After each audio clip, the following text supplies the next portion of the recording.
हरिओम नमः शिवाय। आज हम बात करेंगे मदर्स डे के बारे में, माँ के बारे में, चंद्रमा के बारे में। Mother's Day is a day to celebrate compassionate love, kindness and sacrifices that mothers provide each day, sometimes silently but always selflessly। Mother's Day का इतिहास मुख्य रूप से एना जार्विस से जुड़ा है, जिन्होंने अपनी माँ के सम्मान में 20वीं सदी की शुरुआत 1908 में इसकी शुरुआत की थी। 1905 में अपनी माँ के निधन के बाद उन्होंने माताओं के निस्वार्थ प्रेम को सम्मानित करने के लिए एक विशेष दिन की कल्पना की थी।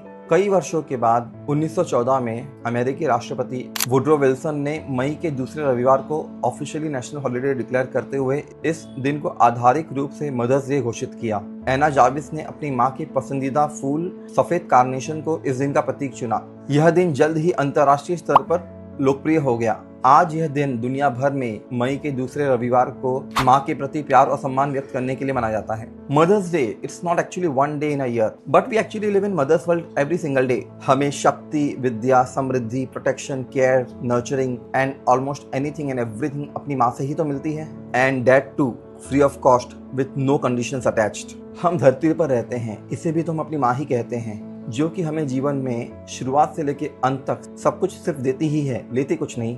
अगर जो हम अपनी संस्कृति की बात करें तो हम हर देवी को माँ मानते हैं और माँ कहकर ही संबोधित करते हैं। जब हर देवी माँ है तो जिसने हमें जन्म दिया वो भी तो देवी ही हुई ना, देवी के ही समान पूजनीय और आदरणीय हुई ना, जिसने जन्म देने से पहले अपनी कोख में हमारा पालन किया, पोषण किया, रक्षण किया, और जन्म देने के बाद इस कलयुगी संसार में हमें हर चीज निस्वार्थ भावना के साथ तो सिर्फ दी ही है।